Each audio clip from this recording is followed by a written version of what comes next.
Un objet est en mouvement harmonique. À un instant, son élongation vaut 2,5 cm et sa vitesse est nulle.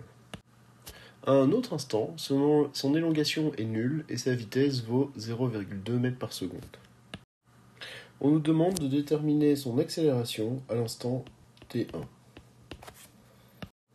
Pour résoudre cet exercice, il est important de remarquer deux données. À l'instant t1, notre vitesse est égale à 0, tandis qu'à l'instant t2, notre élongation est égale à 0.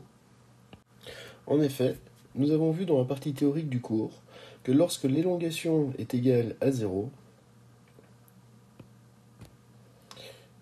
l'accélération est nulle, mais surtout la vitesse est maximale, tantôt positive, tantôt négative.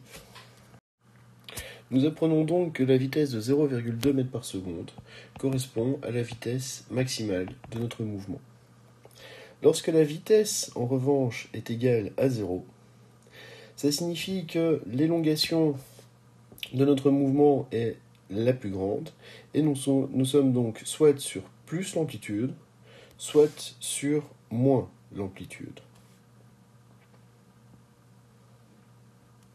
Ici, la valeur de l'élongation étant positive, nous pouvons affirmer que nous sommes à y est égal à a.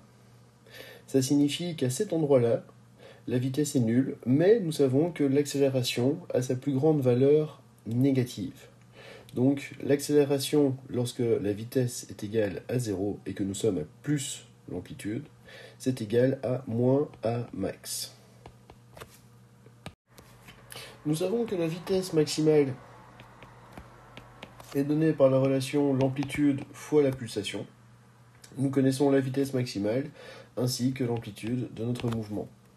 Nous savons que l'accélération maximale est donnée par la relation oméga carré fois l'amplitude. Et ici, nous recherchons l'accélération à l'instant t1. Nous savons que c'est égal à moins a max. Donc ce sera égal à moins oméga carré fois l'amplitude. Nous allons nous concentrer sur notre première relation pour déterminer notre pulsation et après nous pourrons déterminer notre accélération. Donc nous savons que